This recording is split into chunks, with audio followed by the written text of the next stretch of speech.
I hope you're having fun watching these author chats because I'm sure having fun doing them. When I first started with this idea, kind of a wild thought in the middle of the night came to me, oh, maybe I could get authors to talk to me. One of the first people on my list was the gentleman who's joining us in just a moment, David Ellis. Now, if you haven't read his books, you are missing out. This man has got the title of, let me see if I can get, there we go, of the author who is always able to fool me. And he does it in such a seamless, unexpected, I try to catch him way, and I can never outsmart him. I'm just so delighted to be able to talk to him about his new book, Keep Them Close, but he's got a lot of books before this one. This is the one that just came out, and it is 5 stars. I mean, the only problem with his books is I read them so fast, and then I'm done, and I have to wait for another one, which is aggravating. But that's a first world problem, right? Here we go. It worked. Hi, Janie. How you doing?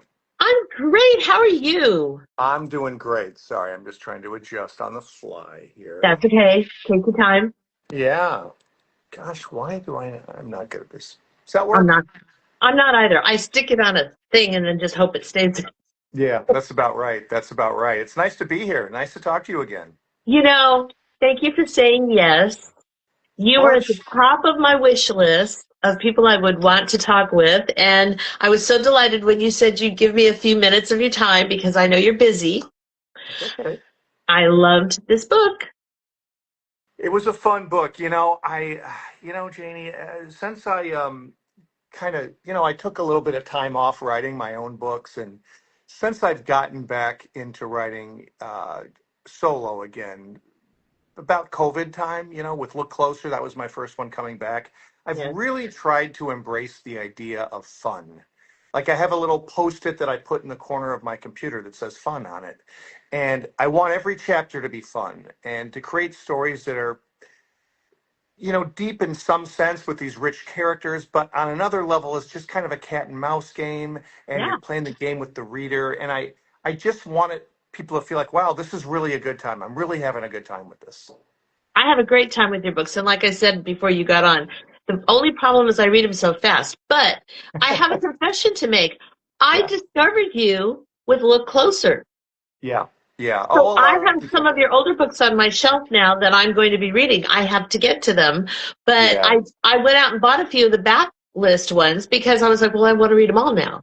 That's the problem. When I find a new author, then I buy all these books. It's Me too. What, they just pile up. Yeah. Oh, and then you don't ever have time to get to all of them, but you want to. I took a break from my publisher. I got into kind of I call it a friendly, amicable dispute over what I was going to write next. And this was in like 2013, 2014, right around the time I was becoming a judge. And writing with Patterson, co-writing with Patterson. So I was getting my writing itch scratched. It's not the same as writing your own books, but it's not nothing. I mean, it was actually really enjoyable writing with Jim. And we had an issue about the direction of what I was going to do. And my point was always, Janie, just let me write what I want to write, and that will be my best work. If I write what I would want to read, then it's probably the enthusiasm's gonna show through. It's probably gonna be my best effort. And because I was a lawyer and a judge and I had worked around politicians, a lot of people in publishing thought, oh, you're the legal thriller writer, you're the scandal, like political fixer sort of guy. And Scandal was a really big show, right? Like in 2012, Scandal was big. And so you could write that. And I said, well, I probably could. And I'm not saying it would not be kind of fun, but that's not what I want to do. And so I tried something that they wanted me to try. We couldn't agree on it. And I just kind of walked away for about 6 years. And then COVID hit. And then my wife said, you're out of excuses. It's time to go back to writing your own books. So I didn't tell anybody about Look Closer. I didn't tell my publisher I was writing it.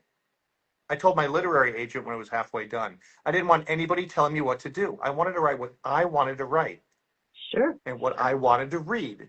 And that's a fun, twisty, every 10,000 words, there's a earth-shaking twist, right? Like Yes. that's what I like to read. That's like what I like to watch. Like those one season shows where there's a twist at the end of every episode and you just can't binge it. Yep. That's what I want to write.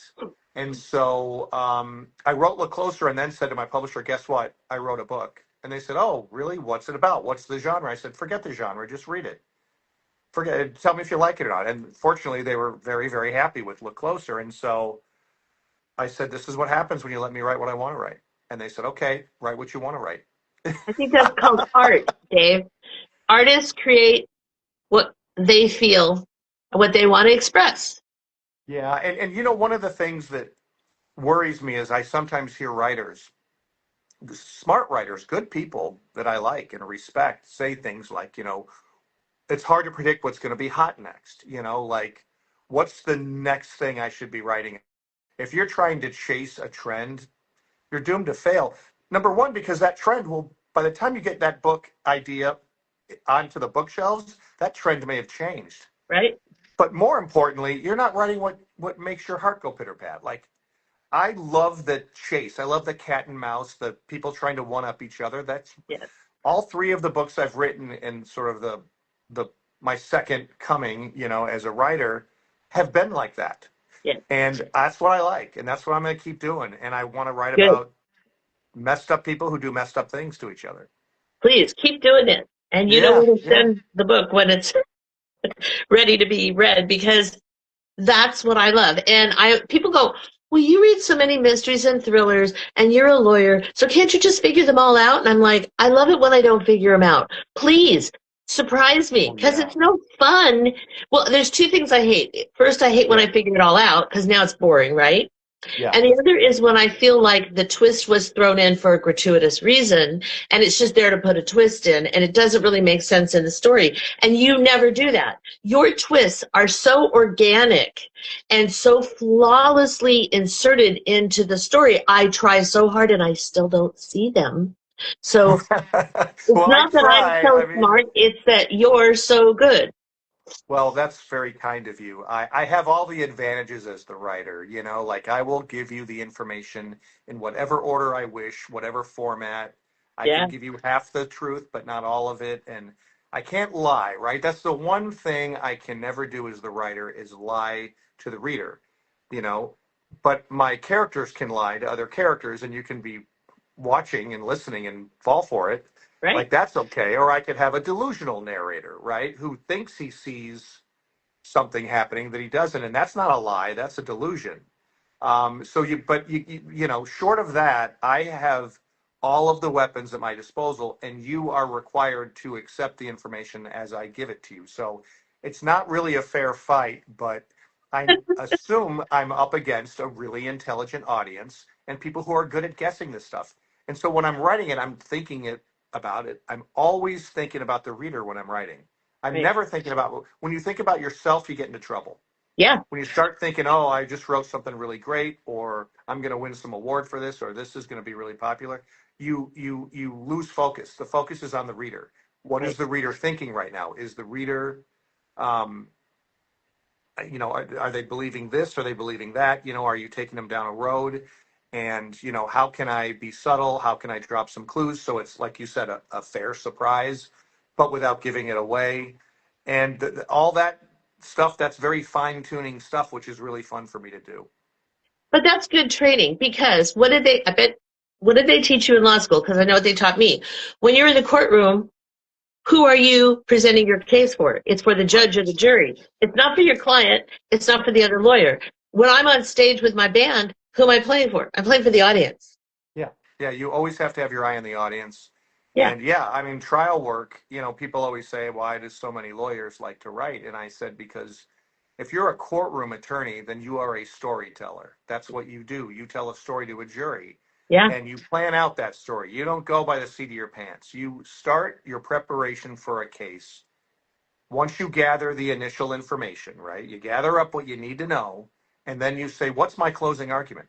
What's Right. the last thing I'm going to do at trial? What am I going to say to the jury so that my side wins?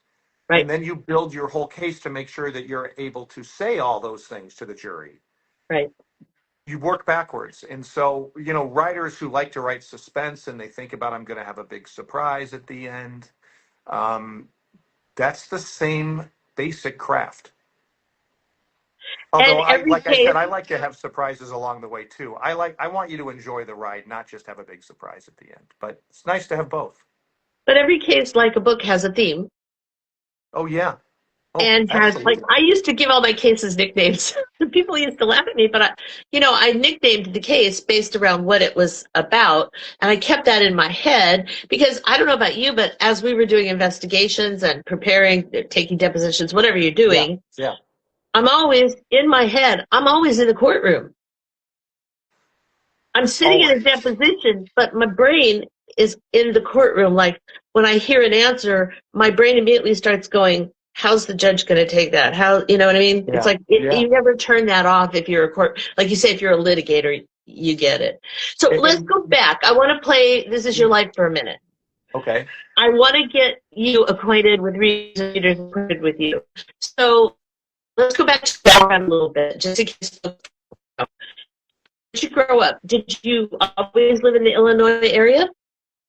When I was little, I lived in Kansas, but long enough to Oh, become a diehard Chiefs fan, Kansas City Chiefs fan, which is kind of cool now. But for about the first 45 years of my life, it was not so cool because they were terrible. well, it's not But cool in my house, but that's okay. I love there you you go. anyway. I know. No, so Niners. yeah, well, yeah. Every year I wonder about them. They might be great. They might not be. I Um, know. no, I grew up outside Chicago. I grew up in a suburb of Chicago.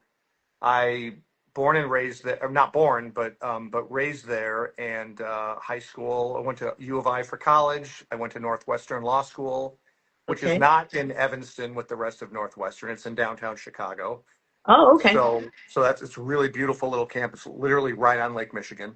Hmm. And yeah, and then I became a lawyer. I wrote as a child for fun. I wrote for class until they stopped teaching creative writing. Like in middle school and college, or high school and college, there were no creative writing assignments. Nobody asked me to do it.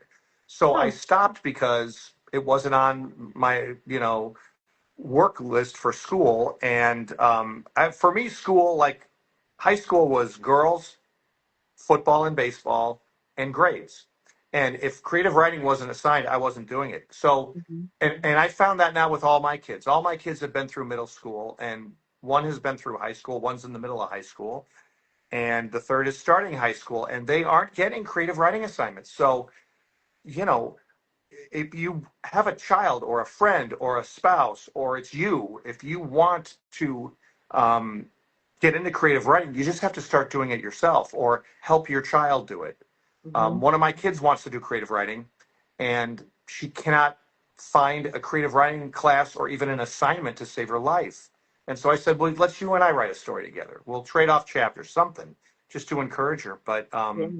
yeah, and so, I went to law school, became a lawyer, and that was fun. But then I realized one day, after a couple of years as a lawyer, the grind of a downtown Chicago law firm, working till 10 o'clock every night, every weekend.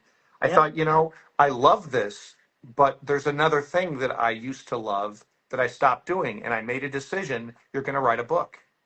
You're not just going to think about it. You're not going to just write a couple chapters and give up. You are going to write a book, no matter how hard it's going to be. And Janie, I had no idea how to write a book. I had no training as a writer. I knew nothing. The only skill I had was the ability to recognize my own bad writing, which is a skill. It is a skill. Hmm. Some people can't be objective about their writing. I can be. I can say, no, this isn't good enough. And so for like 3 years, an hour a night, I wrote my first book, Line of Vision. Wow. Yeah. Now, when you were in practice, were you in private practice or were you in a public sector job? I have jumped back and forth my whole career, but Okay. now I'm probably here to stay as a judge. But private practice at first, one of these downtown Chicago law firms that bill Yeah. out at crazy amounts and Right. work you to death. Yeah. Yeah. One of Yeah. those single firms, and you just grind and bill and. all Yeah, that. Yeah. yeah. I was lucky to have some good people. I learned a lot of really good habits. I mean, they Yeah. taught me so much just by watching them work, Hmm. So I'm kind of worried about lawyers today who, trying to negotiate. I can stay home 3 days a week. I'm like, you don't want to stay home 3 days a week. You want to go into the office. You want to go with your friends to court or the older lawyers to court and watch them interact and watch the mistakes they make, the things they do right, have it all seep into your pores. Yep. The people who want to stay home and just have talks on Zoom, they're missing the knock on the door from your neighbor who says, hey, let me run this legal question by you. Let's talk for a minute. All that kind of stuff that you wouldn't make a phone call for. But if you see somebody say, hey, let me ask you something, or can you take a look at this? What do you think? That kind of just spontaneous stuff. If you're home all the time, you're going to miss out. Yeah, the bulk of my career obviously was in offices, and then the last 20 Yeah. months was in this room because of COVID. And we Yeah. made it work on Teams and everything, and all business travel stopped. But Yeah. I know what you're saying, because I don't know if Illinois does this, but California has something they call a certified law clerk program, which No. I was lucky to get into a small firm in Stockton, private practice, civil. And I was a certified law clerk, which meant that under the supervision of one of the attorneys, I could take depositions and make court appearances and file briefs and Wow. all of that stuff while I was still in school. Oh, that's fantastic. We have something a little bit like that, yeah, but not as good as that. That's great. Oh, it was the best training. And because I was an older student, because I was 32 when I started law school, and I went to the evening program, the 4-year evening, because that's all I could handle at the time. Because Right. when I started law Right. school, I had a husband, 1 kid, and 2 parents. And when I got through with law school, I had a husband, 2 kids, and 1 parent. So I don't recommend that program. Pregnancy in the middle of law school, I do not recommend. I would not trade my child for anything, but whew, That must have been tough, yeah. But because I was older and I had some life experience, they let me do things that they might not have let a 21-year-old do, Yeah, there's no question. So The older law students in my class were so much more mature than the guys like me who came right out of college. I walked in the first day in like sandals and a t-shirt, and they were all dressed like they were going to work. And I'm like, yeah, I may have to up my game a tiny bit here. we used to laugh about the parking lot, the changing of the guard, because all the fancy cars, that the parents had bought for those kids pulled out, and we all came in with our little Nissans with the car seats and Yeah. Oh, yeah. all that kind of stuff. I mean, and I had to borrow money. Like, nobody was paying my way. So if I had flunked out or hadn't passed the bar, guess who's paying the student loans and doesn't have the job to show for it? Oh my God, I know. Yeah. By the way, hi to Sydney. Sydney is joining us from Spain. Hi, Sydney. Thanks Oh, for doing wow. that. And hey, Hi, Sydney. Carissa. Oh, I love Carissa. I'm hoping I'm going to see her soon in Long Island. I'm glad we have people watching. That's great. Yeah. So you got the bug to write a book, and you wrote the first book that you actually published. Yeah. I published my first book, but I Now, had to rewrite did you that get an thing. agent? How did that all work? Did you have all those rejections like people talk about? Yeah. But see, I'm so old that when I was reaching out to agents back then, it was by U.S. mail. Like they Right. were just starting to have the internet. So I'm showing my age here. This is like, 99, 2000. And so, I mean, a couple people had websites, but and because of that, because it wasn't an email sort of commerce back then, Right. like now if I were a first time writer, my guess is agents would say, hey, email me your book or email me at least the first 3 chapters, and if I don't like it, I'll reject you, and then I'll delete all that. But Right. back then you had to mail them the book, and these agents got 200 queries a week from people, and so they didn't want your book, because imagine 200 packages a week that are 300, 400 pages thick. You wouldn't have a place to sit in your office. And so No. all you did back then was you wrote a 1-page cover letter and said, Mhm. please read my book. And if that query letter wasn't good, they'd never even see the book. So most of the 75 agents that turned me down never read my book. My cover letter didn't entice them enough. Wow. You probably heard John Grisham tell the story of how his first book, A Time to Kill, his secretary would mail it out, and then the rejection would come and they'd send it back, and then he'd just take it out of the envelope and have her readdress it and send it again. And that went on and on and on until somebody finally, took a risk and said, okay. But his manuscript, I think he said, was 1,000 pages or so. Yeah. Like, Well, yeah, I'm sure it was. I mean, New writers tend to write too much. They tend to be too long. My first draft of that first book was really long, and then I Right. had to keep cutting it. And it got better. You know, the more you cut, usually the better it is. Now, I have a question. You had written creatively as a young man, as a kid and a young man, but now you're out. Law school has warped your brain, like it does for all of us, right? Yeah. Um, it really does. And you're Yeah. practicing law, so you're writing all these legal documents during the day, briefs and motions and all the stuff that we do, right? Yeah. Then you're trying to switch off and go in back into creative writing. Yeah. I can't do it. I will tell you right now, I have tried. I cannot write fiction. I just don't have it. I don't have the gene or whatever it is. I will write you a kick-ass legal brief and I will win the case, but I cannot do it. How did you have to work at that, or did it just come to you naturally? No, I didn't have to work at that. That comes to me naturally. By the way, hi, Maddie. I see Maddie there too, who's been so good to me. No, I to me, Janie, it's kind of like it's just a different part of my brain. It's like a vacation, you know. Like nowadays, I don't write at night. I write in the morning. I get up ridiculously early. I get up at like 3:30 every morning, and I write till Right. about 7 and or 6. It depends on what is going on in my family that day. I may have to get up earlier and take my kids somewhere, but the goal is 3:30 to 7. And sometimes I hit that snooze button, so it's 4 to 7. But the goal is 3:30 to 7, and that's the first thing I'm doing in the morning. And I'm totally fresh, and there's nothing. Yes, 3:30. She's like 3:30. That's about what That's time I go to sleep. no, I know. Well, everyone's got their thing, you know. But like, if I stay up late, I'd never go to sleep with my wife. So, you know, Yeah. I finally figured the better way is to just get up early when no one's bothering me, nobody's texting me, emailing me, Hmm. and I put on some music, I get some coffee, and you know, it might be hard to wake up, but once I'm awake, I am like ready to go. I am ready to write, and it works. It's a really good formula for me, and it's not hard for me to switch because that's kind of my vacation. Like I think of Mm, writing as my vacation. Like I have a little vacation every day, and then it's time to go be a judge and be serious. right. Well, that's a gift. If you can do that, that's great because not everybody has that ability, I guarantee I you. am lucky. Yeah, I'm lucky. Yeah. So tell me about your writing process. Everybody always wants to know, are you a plotter or are you a pantser? I am probably more of a pantser. I can't plot an entire book like the ones I write. The books I write are too twisty for me to see them ahead of time that way. Oh, I'll usually have some ideas, you know, like there's probably a surprise or two that I think closer to the end, one of the big things. Sometimes I don't know the ending though, oh, but I have to live with the characters. And you know, that is an anxiety laden way to write because yeah. you're betting on yourself that you'll think of something. It's a lot easier to think of it. I try to think of as much as I can before, but I can't. Um, the thing about my process is I don't know how other people write books. I hear all kinds of things, right? But Yeah. like for me, I don't think of like a plot and then say, who am I going to put in this plot? I think of the character first. My Mm, my my my first thing is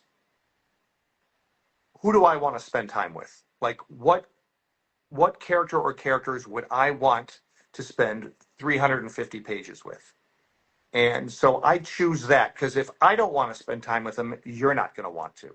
So I try to think of people with some pretty interesting and big quirks and characteristics. And then I ask the question, why are they like that? What happened ah, to them to make them like that? yeah. And that starts me down the road of the plot because most of my books are, hi, Elle. Yeah. She's funny. Um, most of my books end up being about the main characters and what has happened to them in their lives and how that now comes to the forward time. So when I'm building the characters, I'm kind of building the plot. So I do have some idea of the plot before I start, and I have some surprises, but a lot of it happens midway through, and I'll be sitting there. I mean, look closer. I thought of something in the middle of that book that changed everything in the book.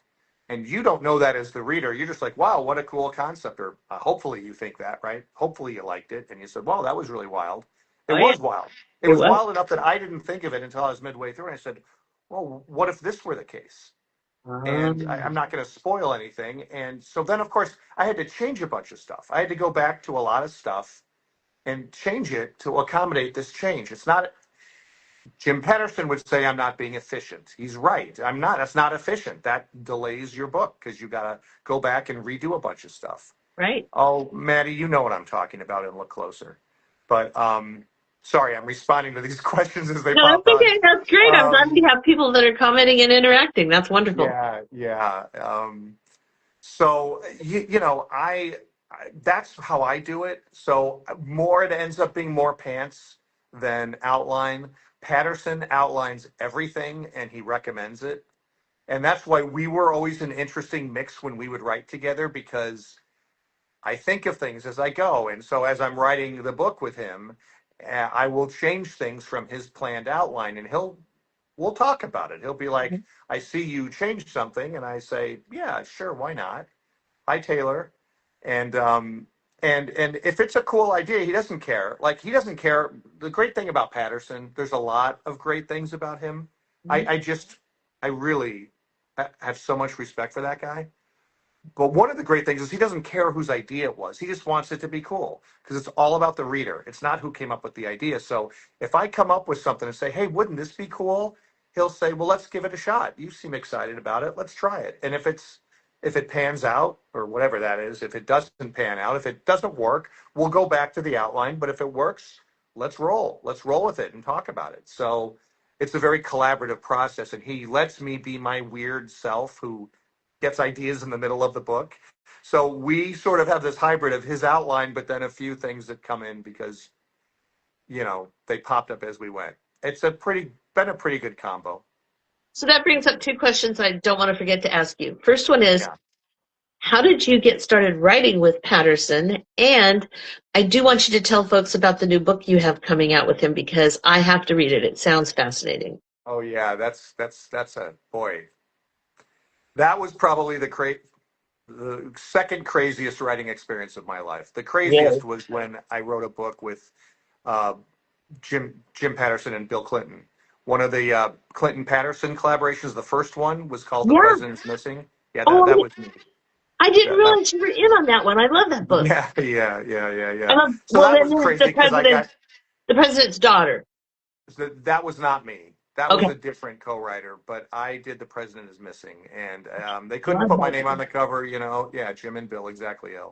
That was crazy because I got to meet Bill Clinton and I got to write a book with him and watch him at work, and that was pretty neat. Oh my God, I'm so jealous. Oh. Yeah, no, believe me, I just, it was crazy. But no, the way I met him is, we talked about my first book, Line of Vision. So when that book came out, we did what anybody who has a book coming out does, and you go and you say to people, "Hi, Tori." They say, "Oh, maybe we can get these big time authors to write us a blurb or something." And so we sent it to Jim Patterson, and he absolutely loved that book. Like, he gave this great blurb, but not only that, he was telling other people about it. I went to New York. I went to Manhattan, where my publisher is. Sydney wants to know if Bill Clinton is a plotter or a pantser. I don't know. He bought into our program. That's what I could say. But anyway, so back then, when I was first coming out with my first book, like the turn of the century, like sort of time, which I know makes me sound like I'm ancient. But anyways. Excuse me, but I think I'm older than you are, so. Well, but you know, you say things like that, and you sound so old. But I think I have about 2 or 3 years on you. Maybe, I don't know. You don't look like you do, but thank you, but I do. But back then there were 4 mystery-only bookstores in Manhattan alone, and there's barely 4 in the country now. But there were 4 just so I would go to all those mysteries. That's what, you know. You went to your New York publisher. They wined and dined you. They sent you around to all these mystery stores so you could sign the stock and meet and greet. And every single one I went to, they said, "You know who was just here singing your praises? Jim Patterson." He said that you've got to read this book. It's amazing. And I couldn't believe it.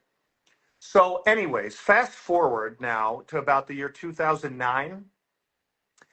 There was a guy who used to run Warner Books, which was the umbrella for like Little Brown, Simon & Schuster, like a gazillion of them, right? He was basically the biggest guy in publishing.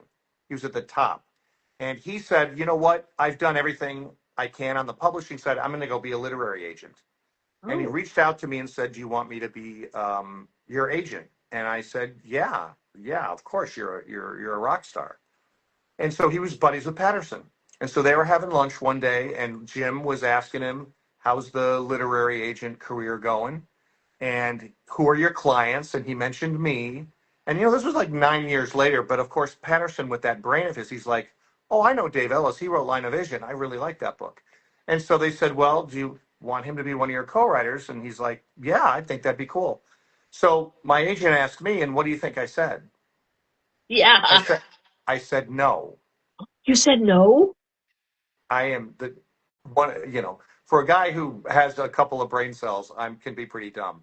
I think in hindsight, I was intimidated by it. I think I was like, Oh, man, if I screw this up, it's going to be on the highest level. He's like #1 author in the world. But I said, what I said to my agent was, I don't write like him. Like, I don't write books like he does. Like, same genre, but very different. yeah. And he said, are you crazy? Are you actually going to turn this guy down? And I'm like, I don't know. He said, call him. Call him and talk to him. If you don't want to write with him after you talk to him, then don't. So he gave me his number. I called him. I was all nervous. I'm calling James Patterson, And yeah, El, glad he came back. Yeah, so I call him and he's like, I said, Jim, listen, I'll tell you exactly what I am worried about. I don't know how to write a James Patterson book. And he said, I know that. I don't want you to write a James Patterson book. I want you to write a James Patterson, David Ellis book. He's like, I know what you can do. I've read your stuff. I loved Line of Vision. If you can do stuff like that with my story, we could do something really special together. What do you Oh, say? wow. And I'm like, how could you ever say no to that? Like, he wasn't like, it's going to be my way or the high. He's like, we're going to collaborate. I know what you can do. I know, I can combine my stories with your talent and we'll make something great. And I was like, okay. And the rest is history. Like, Janie, it's like, it changed my world, and Yeah. talking to this guy every time, you know, I'm not saying anything out of school here. If he were sitting right next to me, I would be more than happy to say in his presence, he wants to write a beach read. He wants to write a really fun, fast book.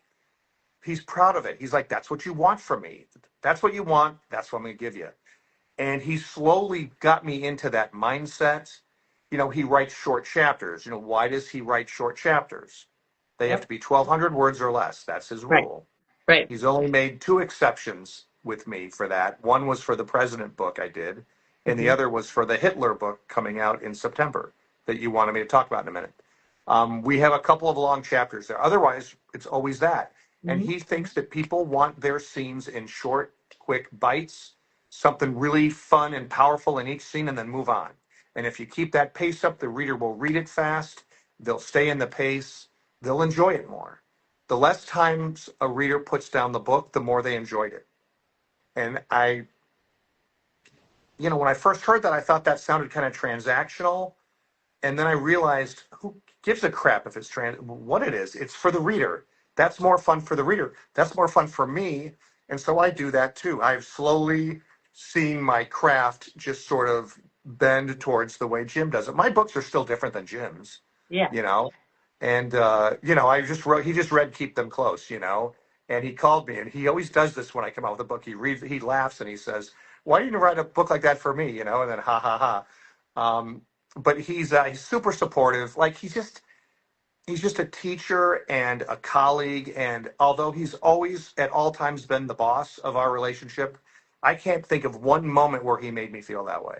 He's just Right. like, we're doing this together. This is, what do you think? This is what I think. And sometimes I could tell he wasn't even sold on an idea I had, but he would say, well, you seem excited about this, so let's give it a shot. This could be fun for you. Like, I'm like, he's just the greatest guy to work for. Work with.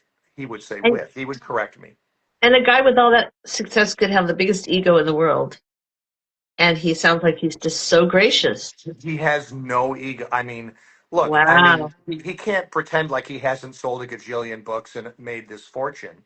Right. He doesn't. He's not dumb. He doesn't. He doesn't pretend like that's not true. But he is incredibly, like, not worried about that kind of thing. Like he just, you know, he worked in that marketing, in the advertising business. He was the top creative guy at the top ad agency in downtown New York City, right? Manhattan. And but he always considered it work. And he thinks this is play. He says he's been playing for 25 years. He says, I haven't worked a day in 25 years. And he works every day on books, every day. But it's fun for him. That's why I do it, because it's fun for me. All right, so tell me about the book that's coming out in September. It's the Munich. What was the title? Yeah, I'm sorry. I was just reading Maddie's note. Oh. Remind me to respond to Maddie. The new book, the whole time I was writing this book about Hitler, it was called The First Nazi. Oh, okay. But they decided they didn't want the word Nazi, I guess. So I learned when everybody else learned that the title had been changed to The Munich Affair. Affair, that was it. The Munich Affair. Okay. In a nutshell, before Adolf Hitler became Chancellor of Germany and then took over by martial law and basically became the ruler, before all that time, he was an influential guy in Munich. He was a rabble-rouser. You can imagine the kinds of things he was talking about, because it's the kinds of things he talked about when he was a ruler. He was anti-Semitic. He was very nationalist. He wanted to get everybody who wasn't German out of the country. The irony being he was an Austrian citizen all that time. Right. He didn't become a citizen of Germany until just before they named him chancellor, because they said, well, you should probably be a German citizen if you're going to be running the country. Right. It's crazy. But anyways, this guy lived alone with his 19-year-old niece when he was like, I don't know, 40. There's a huge age difference. Everybody is pretty much convinced that the relationship was sexual with his niece, which everybody believes, historians believe, matches exactly how his father met his mother. Oh. But nobody knows exactly who Hitler's parents were because he buried it all. But we're pretty sure we know. So this girl, whose name was Angelica, but she went by, I think it was pronounced 𝐿𝐸, G-E-L-I, 𝐿𝐸. 𝐿𝐸 Rabal, his 19-year-old niece, he was very possessive of her. He didn't want her to be with other men. He kind of didn't let her leave the house much. He let her go to Austria for voice lessons. Anyways, it appears that she was trying to break free of his shackles, and she was murdered. Or at least she died. Now, it was officially ruled a suicide. Most people don't think it was suicide, but her body was whisked away by the justice minister, who was in cahoots with Hitler, and no one's completely even sure where she's buried. They think they might know where she's buried, but we're not sure.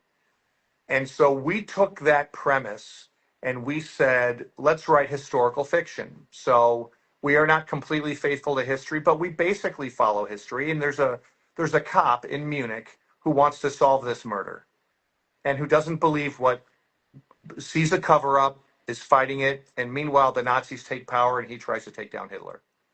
And we basically stay faithful to history, but it goes all the way to his death. And we change a few things, and I think it's going to be a really fun book. It was the hardest book I've ever written because literally, Janie, every paragraph I had to look something up or read a book to figure out, things like, did they have air conditioning in Berlin in 1930? What were the roads like? Were they cobblestone? Were they paved?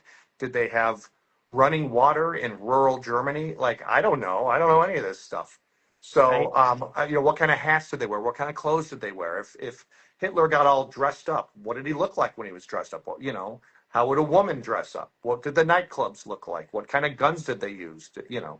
Literally, there was a scene I wrote in one of these taverns, because these guys all like to drink beer, right? That was their big thing, these beer halls. They were called beer halls. And I wrote a scene, and there were like peanut shells on the floor, like how people eat peanuts and drop the shells. Yeah. And someone swooped in and said, no, they didn't eat peanuts in Germany in 1930. I said, okay, well, then we got to take that out. I mean, that's what I'm talking about. Like, It got all the way down to I've never had to do that before. But I've never written historical fiction. But I'm really proud of the book. It's great. And that is the last book I wrote with James Patterson that I'm going to write. Like, we're done. Somebody asked me about Billy Harney and the Black Book series I think it was Maddie. the fourth and last Billy Harney book is coming out, I think, in February of next year, and it's called Chicago Blue. So, and Maddie, if your friends did the Black Book for a book club, they can invite me to a book club. Jamie, I always do the way I love to connect with readers. Besides doing this, like I could sit here. I know you're going to cut me off at some point, but I could sit here all day with you. And with these guys, I could talk about this stuff all the time. My daughter just jumped on, by the way, so I better watch my language. My daughter Julia. And Julia. Yeah, hi Juju. But she's at music camp in Michigan right now. But what I like to do is I like to do virtual book clubs. And so I tell people, if your book club reads my book, I don't care if you're 3 or 4 people or if you're 80 people, I will do a book club with you. Just reach out to me on my website. I've got a whole thing for book clubs on my website. And let's find an hour at night or whatever. I did one not that long ago with a bunch of women from Karachi, Pakistan. And we had a 12-hour time difference. So they were at 8 o'clock on their Saturday night. It was my 8 a.m. in Chicago. But I don't care. I got up and I, poured some coffee and said, let's talk for an hour. They were drinking martinis and having a blast. That was great. So that's fun for me. I think it's fun for readers if you like the book, to get a chance to spend an hour with the author. So I offer that to anybody. Yeah. Well, you know what? Maybe we need to have a David Ellis book club when we can actually talk about the books, because we can't do spoilers here. And that anytime you want, tell me. Okay. You know what? I might just do that. I might just find some people and we'll read all your books. We'll go back to the beginning and do 1 book a month. Wouldn't that be fun? I would do it. Okay, so let's sell some books while we're here. That's the whole point, right? We got to keep Julia and the kids and everybody in shoes and food. And what does Julia play? Julia. Please do it for Julia. What is Julia's instrument? Well, flute and piano. She's there for flute this time. She usually goes for piano. She her talent just like kind of brings me to my knees. Like I when I listen to her do like a recital, I just get tears in my eyes. I'm like, I can't believe my kids are so good at music. My daughter is a violin major at NYU. Wow. And my son, although can probably hear me right now, doesn't like playing cello. He's incredible at it. I have no musical ability. I can't sing. I can't play music, but my wife does. So they got it from her. Well, do you see my piano behind me? Yeah. It's tragic. Nobody wants it. It's worth nothing, but it's so sentimental. I can't get rid of it. It's an old Kimball finish. You got to. And I nobody will even tune it, but I guarantee you, I put more than 10,000 hours into that thing, and my flute is in the case over here. So, Julia, we are kindred spirits. Oh, that's great. That's so great. Good luck to her with all of that. And hey, listen, plug for band directors and music camps and all those great people, because you can make music the rest of your life, even if you don't earn your living that way. Guess where I was last night? I was at band rehearsal, because I'm in a band with 65 people in Lodi, the Lodi Community Band. We perform all year long, and we have people into their 90s. Yeah, no, music does so much for your soul, for your spirit. Yes. And it also, it does for your brain, especially for young people. Like, one of the reasons we're trying to get our 14-year-old boy to keep playing cello is because it is so good for your brain. I was just looking at a list of Chicago Symphony Orchestra, Chicago Youth Symphony Orchestra people who are graduating, so they're leaving CYSO, and they were saying congratulations to them and talking about where they're all going to college. You should see the colleges they're going to. They're going to like Harvard, Yale, Stanford, People who stick with musical instruments, I think it develops your brain in ways that you don't even appreciate. It does. And you keep using that muscle. And I'll tell you what else happens. I am of the firm belief that 2 things will help fend off senility. And one of them is music and one of them is reading, because you're using those brain muscles every day. And if you're not keeping your brain active, it's going to petrify and you're going to have problems. Now, you may get Alzheimer's or something, and that may not be something that you can avoid. But I am actively making sure that I keep my brain going because I don't want that to happen. I saw my mother with dementia and it was just tragic. But I think part of the reason was because she did not exercise her brain enough. And so these are the kinds of things that, can help with that. Oh, And that's 100% true. 100% true. yeah. The day I stop working, I'm gonna be like, what am I doing? Why am I here? Like, I may not work both jobs forever. It's kind of hard being a judge and a novelist, but Well, I, yeah. I could imagine, it's not going to happen anytime soon, but I could imagine a day where I stop being a judge. That's not hard to imagine. Yeah. I don't think I'll ever stop writing. If people stop wanting to buy my books and my publisher throws me on my butt and I'm out in the cold, I will still write books because I don't know what else to do. I can't, I have to get this stuff out of me. I have to exercise that part of me every day, really. Right. Well, I stopped being a lawyer when I found out that I could make as much money staying home doing what I want to do Yeah, and why I guess. donate my time.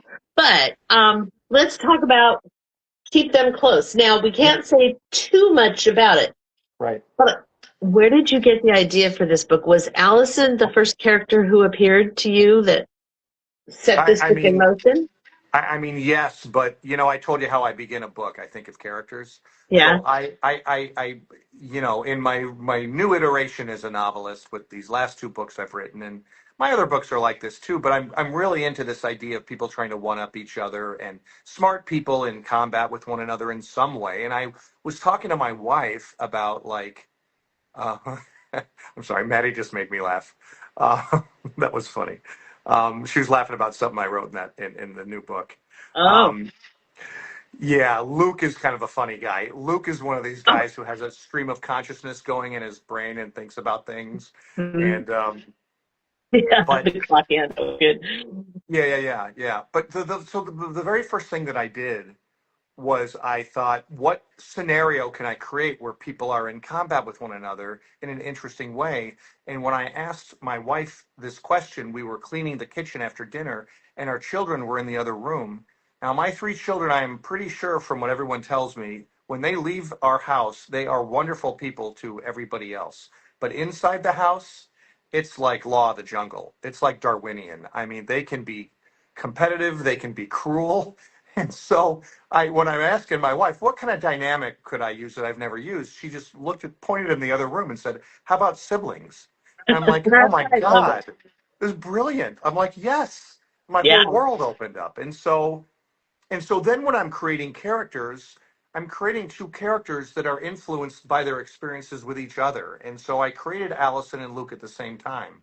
And Okay. Allison, I think it's fair to say Allison gets more airtime. It's a little bit more about Allison than Luke. Hmm. And I was really drawn to, my favorite thing about Allison is that she can be very devious if she needs to be. She doesn't really want to be, like, she wants a career that's fulfilling and a happy family. Right. She's not getting a happy family. She Right. wishes she did. Through no fault of hers, she doesn't have a happy family. Right. And so if you cross her, she knows how to pay back. But she also is one of these people, like my wife is, frankly, who has this really challenging career. And yet, and she, like my wife, is at the top of the legal career in the public sector, fighting fraud, consumer fraud, trying to keep Her. people from being ripped off. That's pretty much all she does all day, every day, is try to prevent consumers, just the little guy, you and me, Yeah. from getting ripped off by businesses. Well, tell And her thank you. yeah, and fighting social media for that matter, and all the stuff they're doing to our children. Like, she is at the front of all of that. And yet, during all that, she's sitting there signing my kids up for school and their health exams and figuring out a grocery list and getting Mhm. home at night every night to cook a homemade meal so my kids aren't just eating what I would make them, which would be I'd be going to McDonald's, like I don't know how to cook. So she does, there are a lot of women like that. They're kind of superheroes. Like, I try to be an involved dad. I try to do stuff with my kids. I go to all their things. I drive them around. I spend time with them at night. But I guarantee you she does 80% and I do 20%. But she doesn't complain about it. She just does that. And I wanted a character who lives that kind of life because I watched my life live it, my wife live it. And I think it's really cool. Like, I just admire it. And so, she always tells me not to tell that part of the story because she said, that's not fun for people, Dave. But it is fun. And it's just a little bit of an homage. But built into that is also a woman who really can dish out revenge if she needs to. And she's pretty smart. And if you cross her, you're going to wish you hadn't, as more than one person discovers in this book. So, it's about her and Luke. Luke is a baseball coach. He used to be a baseball player who was projected to probably go pro. Yeah. He had a tragic accident, as you know, Janie, you've read the book. Yeah. That changed his scope. And then he said, you know what? I can't play baseball anymore, but I can still think about it. I can still coach it. And he becomes this really, really good coach. Between them, they have a lot of secrets they've kept from the world, and they have secrets they've kept from each other. Right. And there is a murder in their close-knit family that happens very early in the book. And suddenly we're trying to figure out who is on whose side. Why does it look like each of them is trying to frame the other one for murder? What's going on? And that's the book. Figuring all that out and how they one-up each other is the book. And it is totally entertaining. And like I said, the only problem is I read them so fast because I don't have to get up and go to work. I can stay up till 3 if I want to. And it's like, oh God, it was so good. And then I'm done. And it's like, I need another one. But 5 stars, like I said, fabulous. And everybody needs to read it if they want to be not only entertained, but you give me whiplash because I think I know what's going on. And then it's like, what? Wait, what? That's the idea. I can read again and go, wait, did I read that right? Or is that what happened? I love it because, like I said, I love being fooled. And I'm holding this up on my Kindle because I don't have a physical copy, but I have it on here. So you've got the book coming out with Patterson. Yeah. And are you working on another David Ellis book as we speak? Oh, yeah. Yeah. Can you tell us anything about what is coming after this one? Yeah. Bye, Carissa. I hope to see you soon in person again. The new book. So the principal characters in this book are a woman in her mid-30s who, when she was 19, got a part on a TV show that made her a star for a very short time. For reasons you will learn, her career flamed out after like 2 years. But some people still remember her. So at age 30, I don't know, 32, I'm not sure exactly how old I'm going to make her. She kind of wants back in. She wants to get back into show business. She kind of pines for it. And these days, a show you did in 2012 is going to be streaming on some show, some network, or probably more than one. Yeah. And so in the process, she picks up a stalker. She picks up a guy. No, she doesn't pick up the guy. A guy who would be too young to have watched her when he was a little kid has now watched all of her stuff and becomes obsessed with her. And how those two interact, and yes, of course, there's going to be a murder very early on in the book of somebody close to this woman, puts everything in a tailspin, and how the stalker and the actress, the wannabe actress again, interact is really what the book is about. The tentative title is Nice Try. But I don't know. My titles usually get changed. So, thanks, Elle. I think it's going to be pretty cool. It's super hard to write. I'm trying something a little different. I'm trying to do different points of view, but focusing on one character at a time for a series of chapters and then going to the other and doing the same period of time through 3 different eyes. Right. And it's just another way to do it.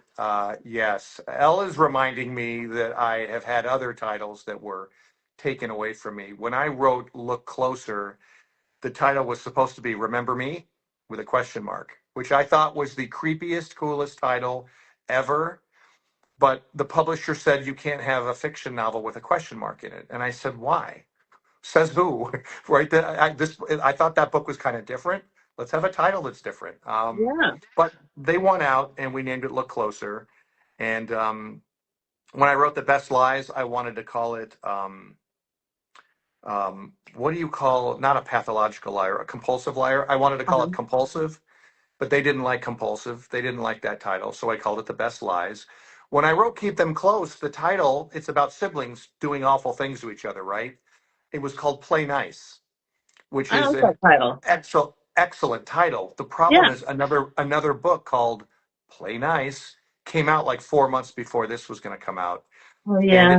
it wasn't in my genre, right? So Right. sometimes that's okay, different genre, but it Yeah. hit the New York Times bestseller list. Uh, So they're like, we can't do it. So on the fly over a weekend, we came up with Keep Them Close, which is actually a pretty good title. mhm.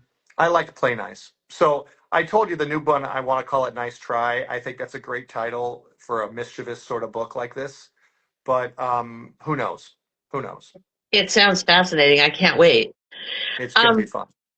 Two quick questions, and I'm going to let Yeah. you go because I know you have a very, very busy life. No, I do. What changes have you seen? You probably can tell me 3 hours about this in Yeah. the 25, 26 years that you've been publishing books. I mean, like, I see you're on social media a lot. And I assume that's really you, not a staff person, right? Or do you Most have of the staff time that it's does me. it? Some of the fancier stuff I have somebody do for my publicist does because I can't do it, Yeah. but she shows it to me. Like I say, yeah, that's fine, do it. Like Okay. they don't do things without me. Okay. But you have to be involved in that. Yeah. Oh yeah. Like you were talking about earlier, you go to the bookstores. The beautiful thing about it is we can do this because nobody comes to where I live on a book tour. I'd never get to talk to an author ever, right? Right. Right. So that's the beauty of it, but it also then is more appearances, I would guess, more of your time. So, how Yeah. has that impacted you and how do you see it kind of like what's your forecast based on what you've experienced? Yeah. I mean, gosh, there's been a lot of changes, but that change I think has been good. Like for all the terrible stuff that came from COVID, the great thing that came out of it was Zoom and all this stuff Yeah. because I just somehow realized because a lot of authors don't seem to do this. They should all do this. Like you could send me on a book tour, and I could, one year I went to Houston, right, for Murder by the Book, one of the best bookstores in the country, and the heavens opened up. It was the worst rain they had in 3 years, and like I think two people braved the weather and came, and I'm like, this was a waste. Like a lot of people bought the books in advance, so I signed it, but I was there to meet them, and I couldn't. But I can always do a book club with you, or any kind of a virtual event like this. I'm in. I mean, it's an hour of my time. I didn't leave my house. I was working. I moved to a different part of my house and had to tell my son not to be loud in this part of the house, at least. And I'm going to go back to work when I'm done. If I had to fly to you, that would probably be kind of a silly thing to do.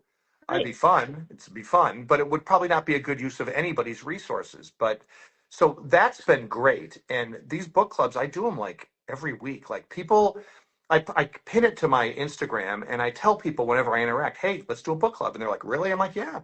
Like, oh God.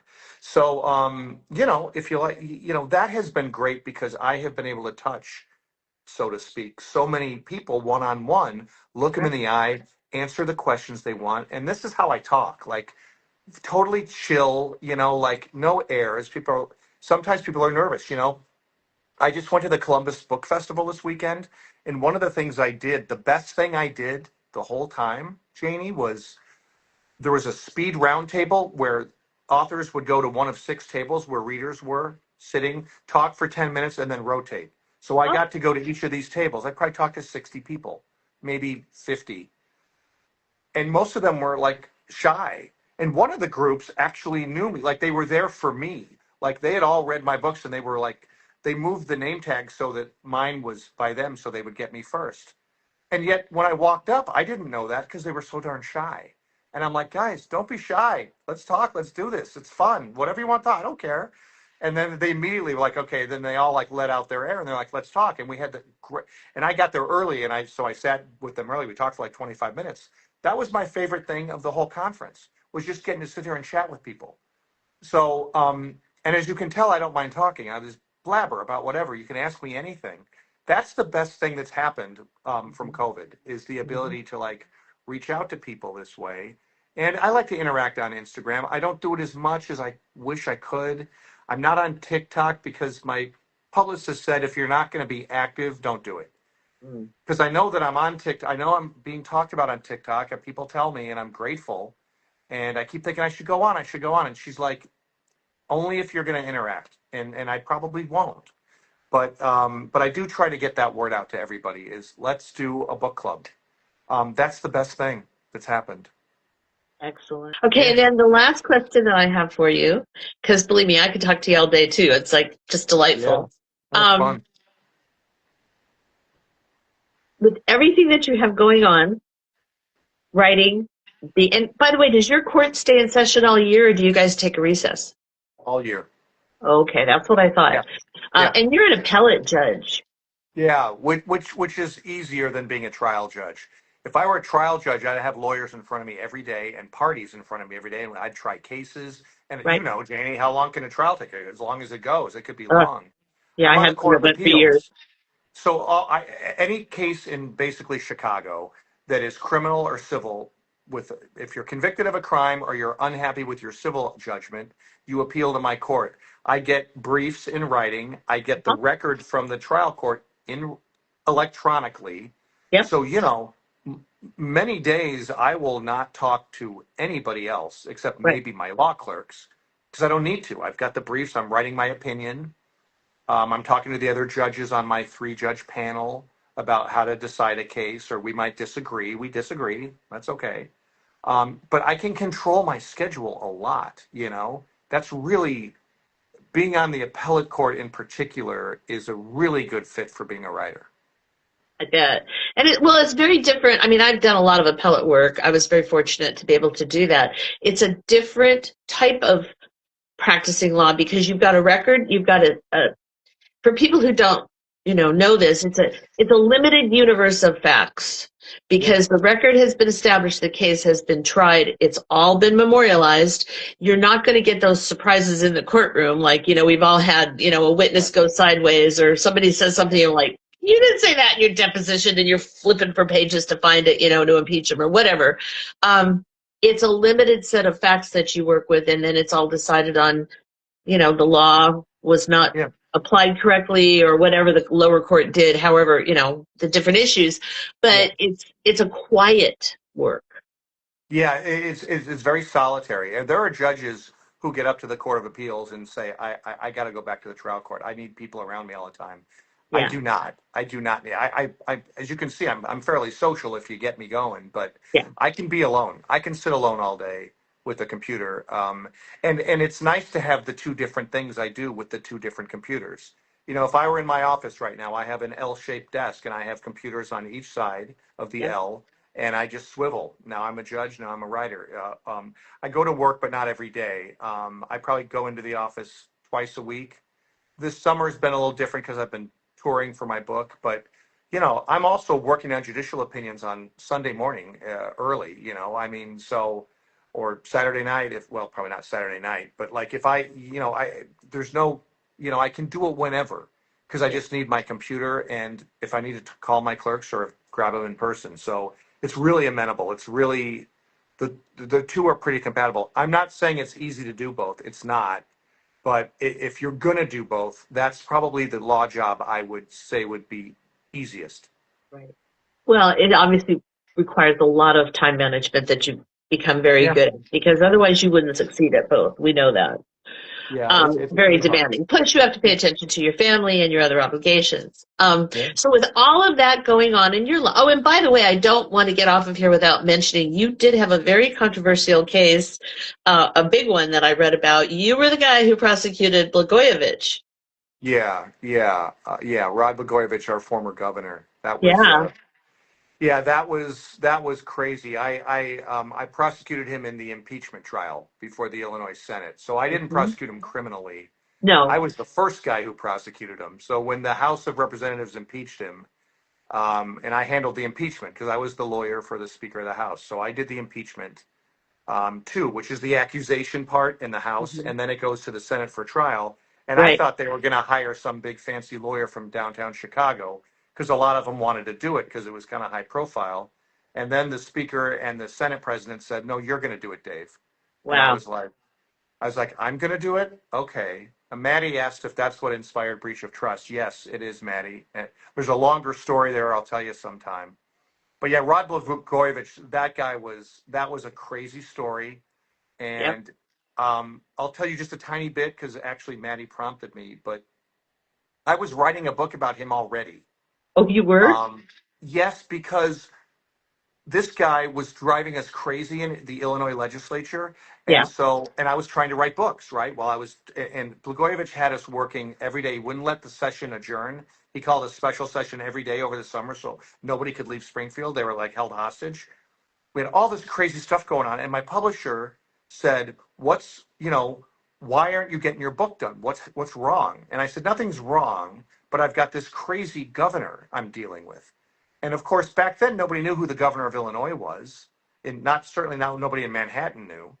Right. And they said, what's his name? I said, Rod Blagojevich. They're like, is he interesting? And I said, well, that's one word I would use. He's interesting. And they Yeah. said, you want to write a book about him? So I'm like, okay, yeah, maybe a little different for me, more of a kind of character portrait about a guy who maybe started with good intentions, but got influenced by the wrong people and suddenly becomes corrupt. He gets caught in the gears and becomes corrupt. And I'm writing this book. I'm like 3/4 of the way done with it when he gets arrested by the FBI. And they have this big press conference talking about how he went on a political corruption crime spree. And Yeah. I'm watching this at home and at 8 a.m. on CNN, and my jaw drops. And I'm like, oh my God, I have to throw my book away now because truth just became stranger than my fiction. And I had to completely redo the book. Oh my And God. yes, this breach of trust is loosely based on Governor Blagojevich. I was in the middle of a series and I had to take a series character and force him into this story about a corrupt governor. But I did, and it was fun. But it took even longer because of his actual criminal conduct. And so, yeah, so then we impeached him. And then when it came time to try him in the Senate, they told me I was doing it. It's just, I mean, just to finish that thought, it was just one of these situations where, I had been writing about a fictional character based on this guy, and then his actual real life crimes were so crazy I had to start over because I had to try to match the level of criminality. And then, then I had to do the impeachment, and that was crazy. Yeah. Prosecuting him was, he was in New York City trying to make Illinois look ridiculous. He was going on all the talk shows, Yes. and I saying remember it. he was being treated unfairly. Meanwhile, Yep. we're trying to run an orderly case, and it was hard, because most of the evidence was kept away from me. The federal government wouldn't give me their evidence, so I had to. I had to wrestle free just a tiny bit to use, and it was one of the harder things I've ever had to do, which is for a guy who did so many things wrong. You'd think it wouldn't be hard to prosecute him. It actually was pretty hard, but it turned out we impeached him. We removed him from office. Right. But then you also had an added layer that very few people, unless they've, happened into one of these cases, understand. And that's when you've got the media chasing you. That gives you a whole other level of stress and consternation. I experienced that with one case, and never again, I want no part of that. But, they roll up for an hour to interview you, and then you see the story, and you go, what?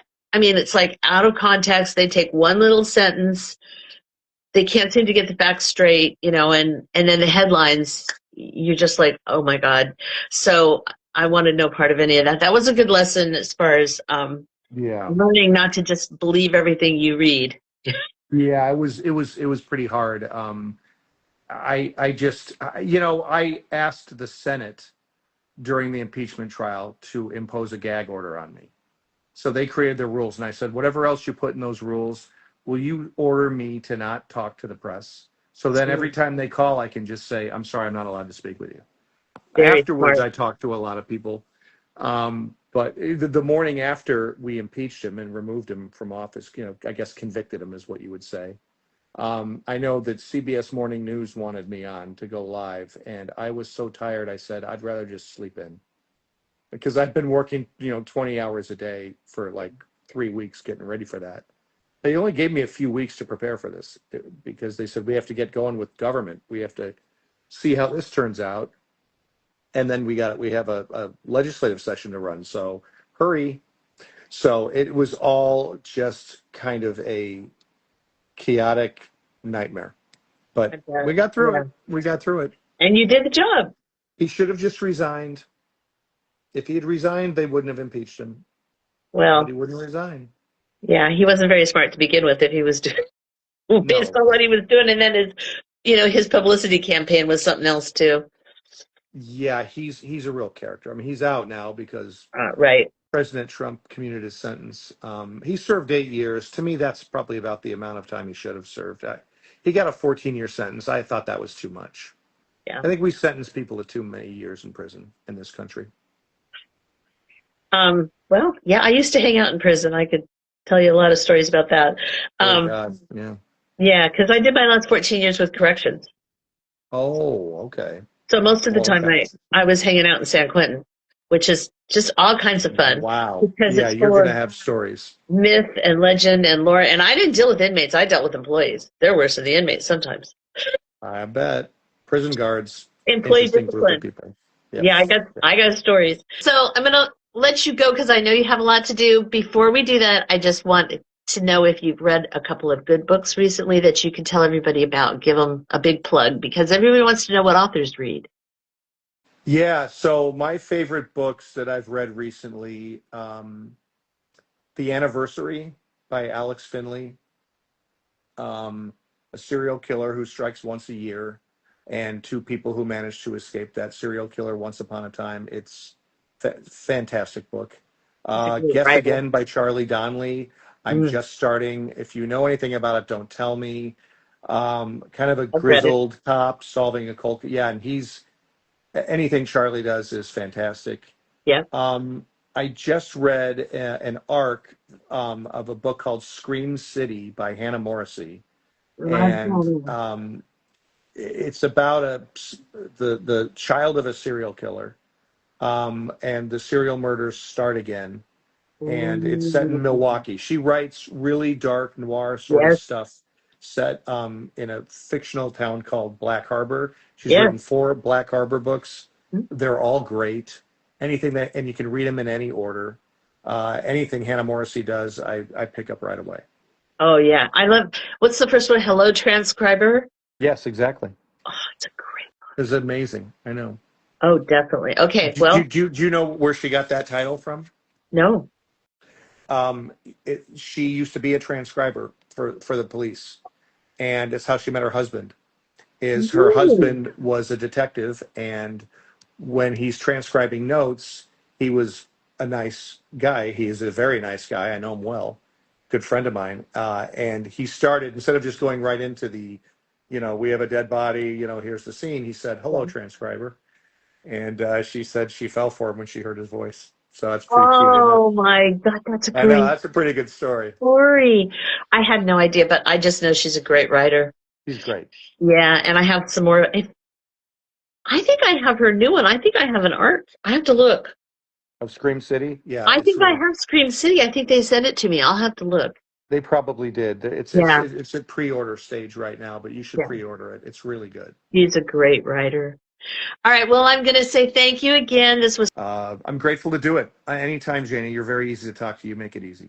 Well, thank you. And I am going to hit you up because when I get my hands on the Hitler book, the Munich Affair, I am definitely going to want to talk to you about that. I read a lot of World War II historical fiction, and I do it for a number of reasons. The primary one being it's sort of my little way of honoring my parents, because my father fought in World War II, and my mother waited for him on the family farm in South Dakota. Oh my gosh. I know about those Midwestern values because I'm only second generation American, the daughter of Norwegian immigrants. It's been lovely talking to you. You too. I'll hit you up when we have the next book available so we can go over that one. Yeah, anytime. Let me know. Always great to talk to you, Janie. Thank you. One more time, everybody go out and get it. It's on sale right now. I know they have it at all the major bookstores. Yeah, so far so good. Yeah, it's been great. I've been lucky. It's already a bestseller. Yep. I'm very blessed, and I hope everyone enjoys it. Congratulations. Okay. All right. Thanks, Janie. Thank you. Bye-bye. Okay. Bye-bye.